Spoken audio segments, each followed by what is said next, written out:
We just took a look at some of the Legion rewards, and I've already said it.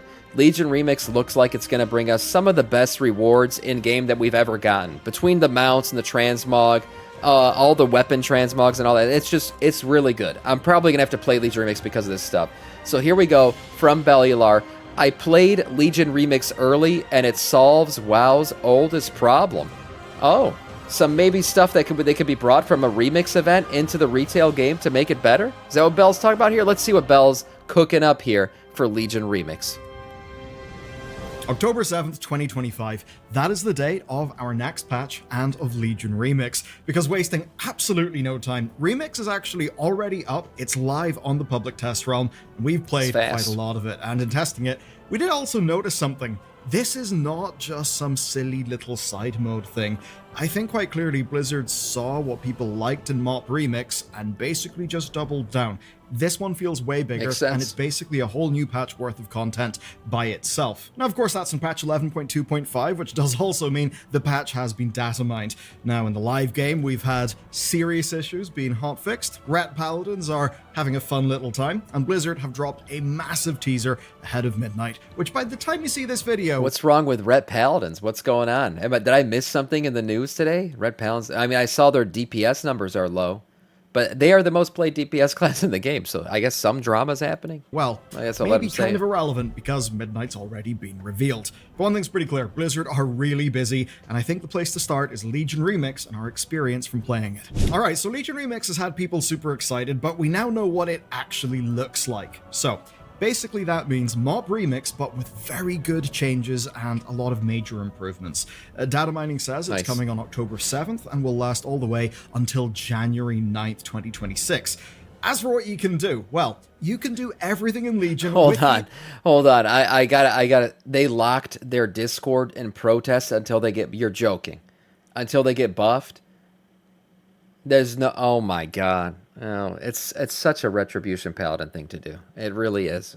I'm gonna let him say it, I guess, but that's freaking hilarious if that's the truth. Exception of two things. There's one thing you won't miss. There's one thing you absolutely will miss. So, all of the Order Hall mission table stuff is completely skipped over. And with how Blizzard have done it, they've pretty much just thrown the middle finger to it. Basically, the mission table quests instantly complete, and to make it a bit better, the new Infinite Dragon friends just take the piss out of the fact that we would have to wait like 2 days for a mission table thing with their voice lines. It's pretty good. But the bad news is there does not seem to be a mage tower or any returning rewards from that this time round.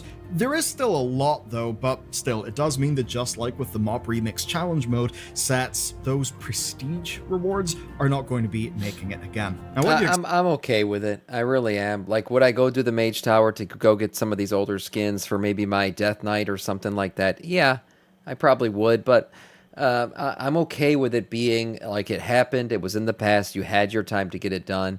If you didn't play Legion, you weren't playing WoW back then, well, you know, shit happens. What are we going to do? But people who did play and didn't get it done, to go back now, I feel like it was a limited time event. It was marketed as such. Like, this is your only chance to get it. If Blizzard just gave it back now, I feel like people would you'd never trust them again. You'd just be like, well, I'll get this in the remix event. I don't really trust that Blizzard's going to actually make this a limited time item. And because it was limited time, that was what made the whole thing cool. That brought the challenge to it. At the very end of the expansion, you could have walked through the whole thing. So you really just, it was a matter of just going in and doing it. But for the most part, making it limited to when it was only available, I'm okay with that. And I don't even have all this shit. And I'm okay with never having it because it was what it was. It was there when it was, and now it's gone. What's back for me to do next is talk about the returning content. First though, I've got to talk about the new content, because there's actually loads of new stuff here. As an example, an experiment that may change WoW's future. Blizzard are trying out a heroic world tier. Basically, it's a hard mode for all world quests and outdoor content. And you know what, in PTR, it actually felt properly fun. Mobs had buffs that you needed to crowd control off, some were summoning in ads, some of those ads had literal one-shots to dodge. Rares, then, in the Heroic World tier, have massively increased stats that basically did make it impossible without having a serious... Ryan, thank you for the sub, man, and welcome to our script 4 months of Prime, and thank you so much, I appreciate that. This thing, I don't know, Blizzard hasn't implemented this into the game yet, but we saw the Prey feature that was marketed for midnight, and that's supposed to be like something where extra mobs will start attacking you or coming and looking for you when you're out in the open world. You essentially you target yourself for random, more buffed mobs to come find you while you're out in the world. So that's kind of a variation of what Blizzard's doing here, although this is just like a massive buff to the entire world. This other part, this prey feature that's coming at midnight, is more like a buffed mobs will now come find you. So I wonder if it's using the same tech and kind of they're testing it out here, but interesting. Seriously farmed up character or some serious skill. Prey and hard Of mode course, mixed when I together. say farmed up character in the context of One Remix, death mode. that basically means just ARPG style bullshit, which I'll get to shortly. And really, I'm not kidding when I say this is WoW's future. It actually made that slice of the world feel relevant again. And I don't know if we're going to get world tiers in Midnight, but dialogue around this world tier heavily implies that they plan to add this to the full game. Do you know what? I really hope they do. Okay, let's talk about artifact weapons and artifact power, how all that stuff works. So they're back, but with a twist, where they've all got the same talent tree, and it's this humongous one that's got 5 different abilities and paths for you to choose from. As an example, there's a fell path that is based on summoning in a dreadlord and other demons. There's a light one that essentially light forges you with the Vindicar's light cannon. There's an arcane one, which is based around throwing and catching a magical disc, and you'll basically level this stuff up with infinite power, which is a new currency. Now, bronze, which was the currency from Mob Remix, is still there, but it's only going to be used for cosmetics. So that's a nice change. I know I always say don't add more currency into the game, but essentially Remix was a 1 currency game, so it's okay if they make it a 2 currency game. Because what people were running into is the early game where they were, they had some limitations on the amount of bronze they had, is people were struggling with, should I go buy the transmog and the mount that I want, or should I buff my character another round? That was the internal struggle going on, and people were kind of, annoyed with the whole thing because they're playing Remix, let's be honest, for the transmog and the mounts. But to get the transmog and the mounts, they need to buff their tune-up more so they can go run more difficult content. So there's this whole balanced internal thing in your head going on where what should I do next? Buff my player again or go buy the thing I want to buy? Now it's going to be go buy the thing you want to buy and buff your player because they're 2 separate currencies, which is a nice change. Awkward sort of situation where you could buy the cosmetics that you would want, but you'd rather just upgrade the power of your character so you can farm out more currency for more cosmetics. That kind of awkward trade-off isn't really there. Now, there are an absolute ton of cosmetics, though. There's artifact stuff, mounts, gear recolors for days. There's even a fell Shalomane, and just like with Gorhal's tusks, there's rare gear like the Argus scythe and Xavius' shoulders that are actually on the vendor, albeit for, quite a lot of bronze, but they're there in the vendor. The scythe recolors, I gotta get them. I got it. There's so much I gotta get from Legion Remix. It's pretty awesome. I know I will be playing it to get those. So, you've got Legion's incredible campaign, you've got all of the beloved class Order Hall quest lines as well, that's a shitload of content, and of course, you get to play those quest lines without having to wait for the mission table all the time. You've got the amazing Raids of Legion, which will be on a 2-week unlock schedule, so basically taking a little bit of a season of discovery inspiration there, which I think is actually real healthy for the game. You've got all the Mythic Plus dungeons being in, where they're now called Time-Worn Mythic Plus, which is a little different, where they're going to have the old affixes from Legion, but also new affixes that are made just for this mode. And you're basically going to be playing this all on turbo mode. All the crack. Basically, just like with Mop Remix, right? I was going to say, it's probably if things end up like Mop Remix, you're just going to eventually reach God mode status and just beast through all this stuff. Like, that, none of this is going to be difficult in the end. And don't forget, you can infinitely buff your character through the weapon buffs. So I mean, it's just going to continue on forward, and you're just going to reach a level where you just speed run through all this shit. You get to be insanely huge here. You're infinitely farming upgrades for your character. You just become broken powerful, but I guess just like the RPG greats, ideally the game also gets brokenly powerful to match you. This time though, it's on your artifact weapon instead of your cloak. Now, playing this a bit on the PTR, it immediately kicks off feeling very different indeed. Basically, with the story that they've added and this fairly unique setup, it doesn't just feel like another, we've taken Remix and applied it to a new thing. It does feel like Remix 2.0 applied to another continent.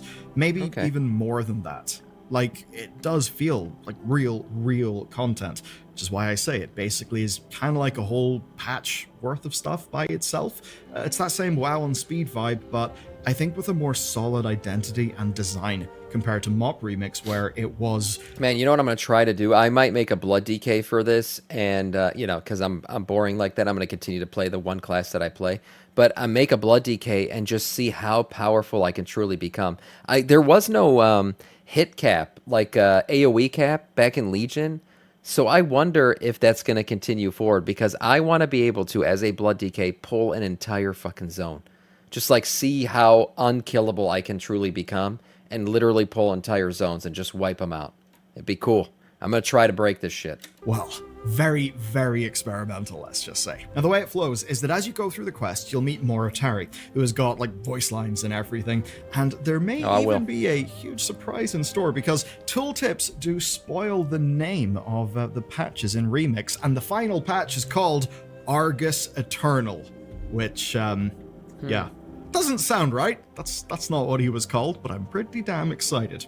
There's another thing, though. There's a housing vendor. It'd be kind of cool if we get new Titan lore. That'd be kind of... Because remember, this stuff is related to our timeline. It's supposed to be that you go back with the Infinite Dragonflight to an alternate version of Legion and all that stuff. But we could still learn some new lore. So that'd be neat. Currently on the PTR, he has got no items, but he is there. Now, I won't take it as granted that this means 11.2.5 is going to immediately drop with housing, but it does imply that you can start actually getting stuff for housing early in this patch, which, yes, does mean that 11.2.5 may actually support housing items. With that said, let's talk about the data mining. Thus far, no one's found a ton of actual housing items, but they have found some housing-related things, like, as an example, a huge update coming to the in-game store, which has got tons of housing icons included. Which, you know, isn't super... I mean, you knew it. You knew it was going to happen, right? I mean, okay. Yeah, a lot of WoW store items with real-life money being spent on your house. I mean, this is the way it was marketed, I'm sure. Like, putting all this dev power towards player housing and all the things that they had to do to get this into the game. There was a whole, presentation to the C-suite about this, I'm sure. And they basically said, look, guys, these boys bought a $90 Longboy mount. What do you think they'll do for a Longboy-shaped statue in their player house? This is going to be a big boon in terms of money. We're gonna create all this shit, put it in the store, and they're going to buy it. And it's going to be great. So it's worth our time to actually put player housing into the game. And they all started clapping and, finger popping each other. They had a great old time talking about all the new revenue they're going to generate from this. So, yeah, of course we knew this was coming. I also think this is going to happen on the trading post. We're going to get a lot of traders tender related player housing items, and that'll be another way for Blizzard to kind of funnel out traders tender and breed loyalty with keeping your sub active and everything else. It's going to be a triple play on player housing and how you get stuff. Icons included, which, isn't super exciting. I'm not going to sit here and be like, yay, more consumption opportunity. But Blizzard were always transparent that there would be in-game store stuff with the housing, so this doesn't feel like a surprise or a betrayal to me. Obviously, it's about how they implement the store, and if it ends up being egregious. They've certainly said things to indicate that it won't be egregious, but, I'll judge it when I see it. Next, though, we see the war on add-ons, where there's actually new code in this build about the security status of add-ons, and it includes one label that's real interesting. That label is banned. So I wonder what that is. I mean, is this Blizzard kind of preparing for the Great Purge? Sure is. Now, of course, everyone's big fear was that if the cooldown manager was, going to be ready in time or not. Because in 11.1.5, the cooldown manager was pretty damn sketchy. So if Blizz pulled support for a bunch of add-ons and then gave us the cooldown manager... No, I think Blizzard needs to kind of pump the brakes a little bit. They need to implement their own in-game stuff and then pull the other stuff away. Slowly. Like, when they introduce damage meters, I hope they don't, ban all damage meter add-ons and then put their own in the same day. Because then we know Blizzard, come on, we're going to be dealing with a broken shit for, a month or 2 weeks or a week, whatever it is. It's going to be broken. So hopefully they introduce something, just like they did right now with the rotation helper and the cooldown manager and all that stuff, is, okay, you could still have Heckley downloaded right now in your add-ons and still use it. But hey, Blizzard implemented their own version of it. Now you can try ours and see if this is any good. And then Heckler's going to get banned, and then you'll have to use theirs. But at least it gives them some time to fix it, make it work, make sure it's working before they pull the add-on away from players. As it was, it really would have been quite shit. Well, here's some good news.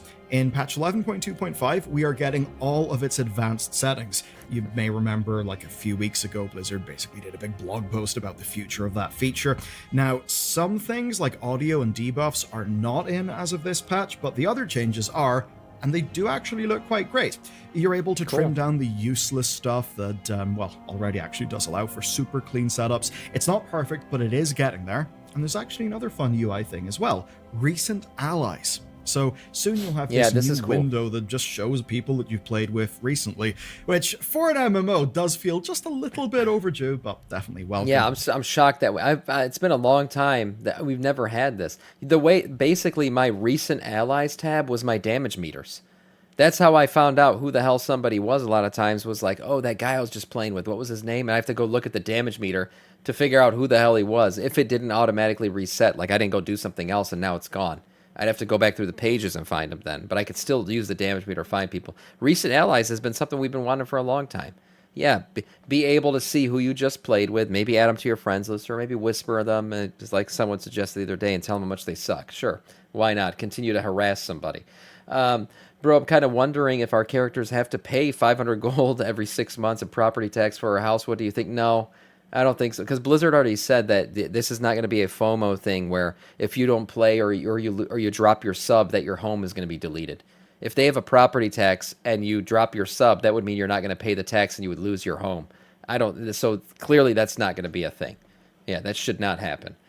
Sounds pretty stalkerish. Sam cringe. Yeah, true. Yeah, the stalkers are going to love it. Plus, if you run into someone that you've played with recently, the game will actually... In-game female characters are just going to have it that much harder now. Tag them to remind you.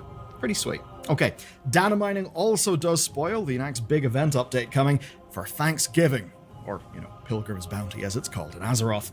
Now, there are tons of new food-related items, turkey mounts, which look shockingly awesome. They do. Kind of make you remember that turkeys are just modern dinosaurs, and some old-timey peasant outfits. Beyond that, then, 11.2.5 doesn't look like it's got too much else, just Legion Remix, and of course, Season 3 Turbo Boost. There's got to be a turbo boost. This time, though, it's one announced far ahead of time, so people won't feel betrayed. And with only one... It's going to happen. I mean, we saw the numbers back when the last turbo boost event happened. It was really good.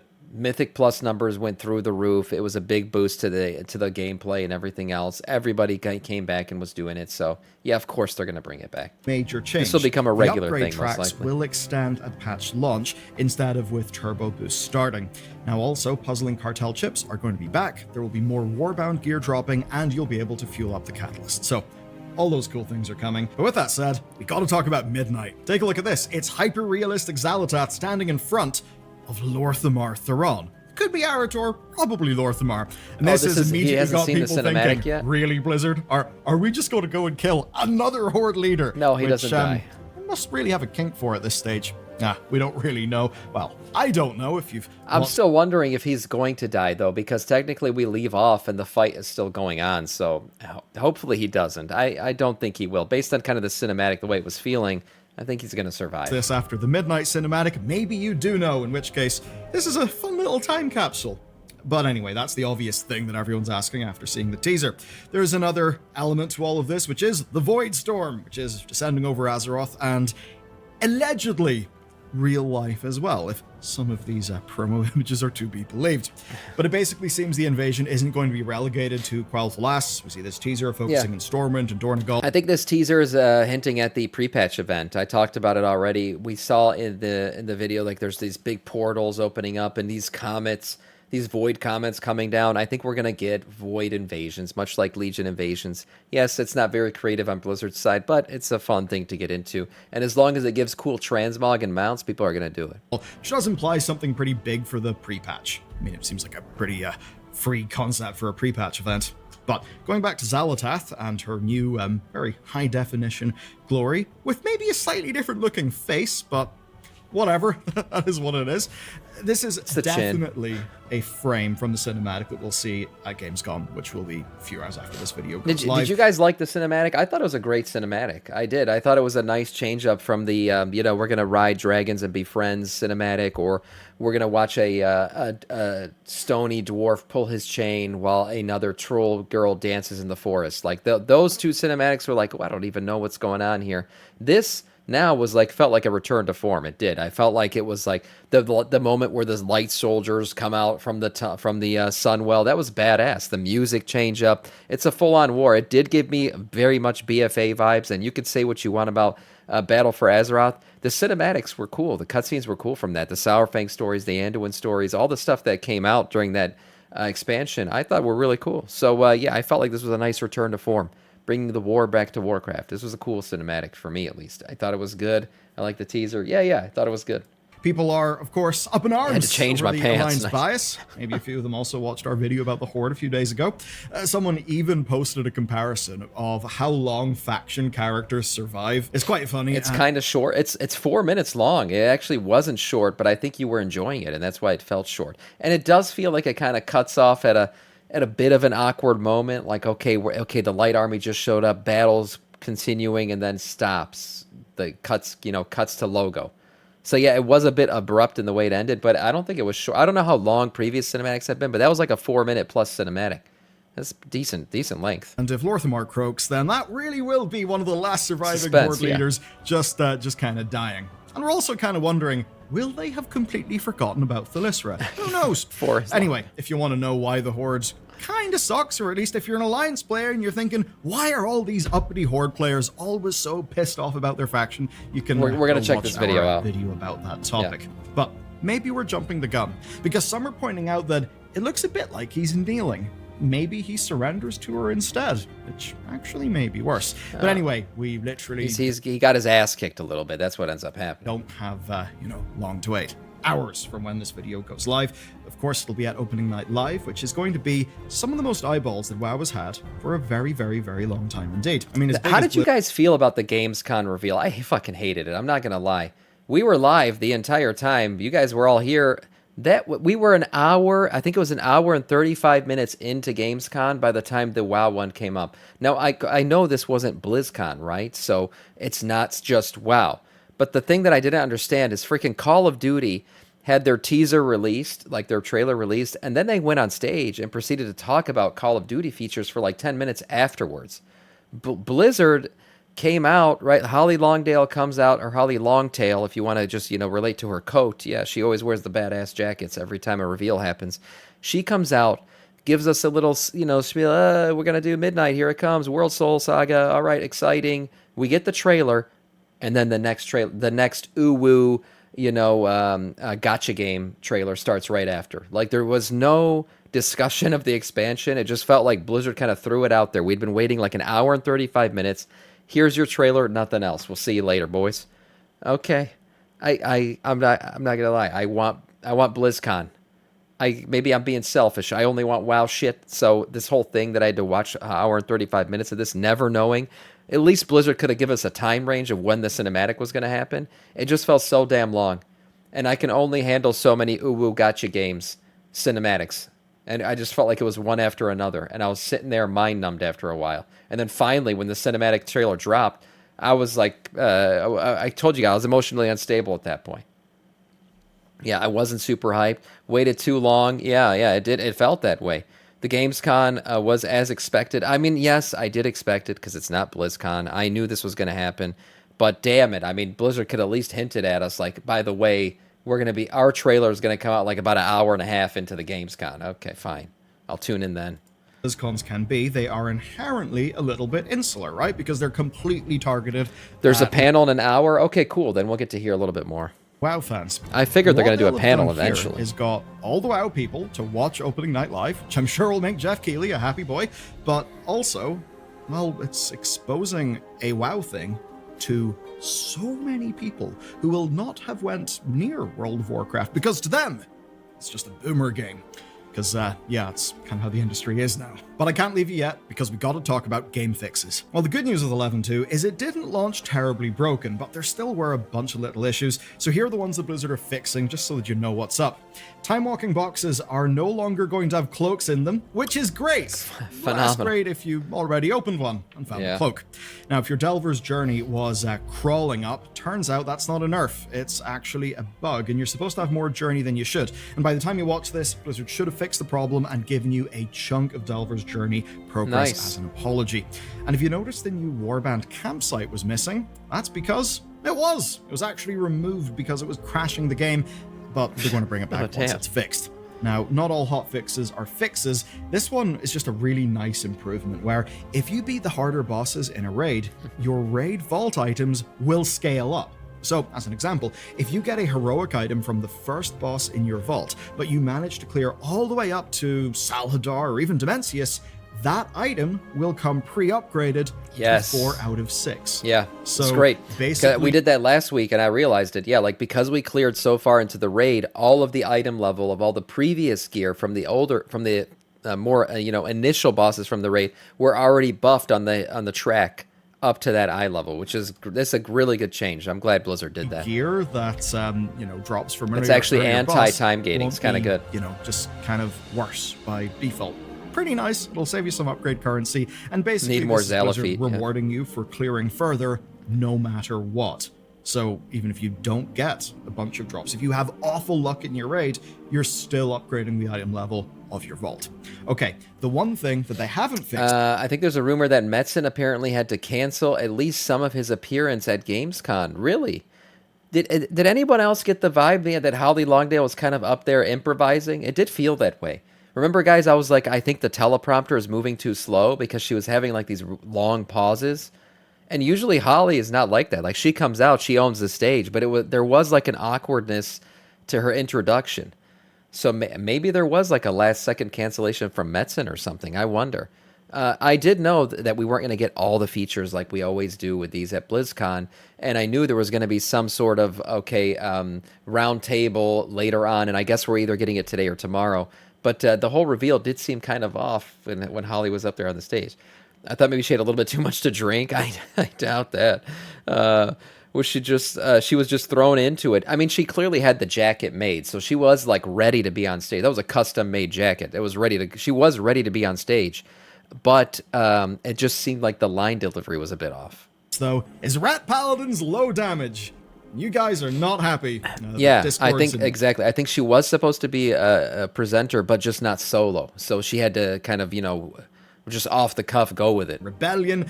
Some people are calling for a boycott. There's some are having a bit of a temper tantrum. A little bit of that's understandable. Oh God, it's this not is exactly the Paladin fun thing. when you've got one DPS back and it's not doing too great. We've seen the class Discord actually close their channels in protest because God, the most this played is ridiculous. class in the game is currently. This is the most Ret Paladin thing ever. They're being babies. Okay, so you see, this is the Ret Paladin way. Unbelievable. Imagine freaking Evokers who acted this way. Well, nobody would care if they shut down their Discord because there's only like 3 members. They all play on Moonguard in the middle of the night. But it's still, I mean, every class has had their time at the bottom. Every spec has had its time at the bottom. Retribution Paladins are up in arms. Freaking, look at this. What is this? Battleman? What the hell? Yeah, they're just losing their damn minds over the fact that they're at the bottom of the charts right now. They'll get their buff. They're the most played spec/class in the game. They'll get their buff. Don't worry. Bottom end of damage for a bit of a change. Now, the Discord mods posted a list of notable issues that they think should be fairly easy to fix, but more than anything, beta. That's what it says. Beta. Yep. Testing a trend. They basically say that every tier they're weak, and then they get buffed up over beta time, LMAO. but often too late. Now, in their defense, they've got only one DPS spec, and it is performing terribly. And maybe we'll have to investigate this issue because it's still the most played class in the game by a country mile. So if it just has a bad first impression for the first 2 or 3 weeks of a patch, that's going to hit a lot of players. Not as many, though, as the old Horde doomerism. And if you want to learn why the Horde players are not particularly happy with the state of things, watch this video next. Yeah, no, funny stuff from Red Paladins there. People pick on Red because they're the most played class. They're so well represented in the game, and they're usually doing pretty well.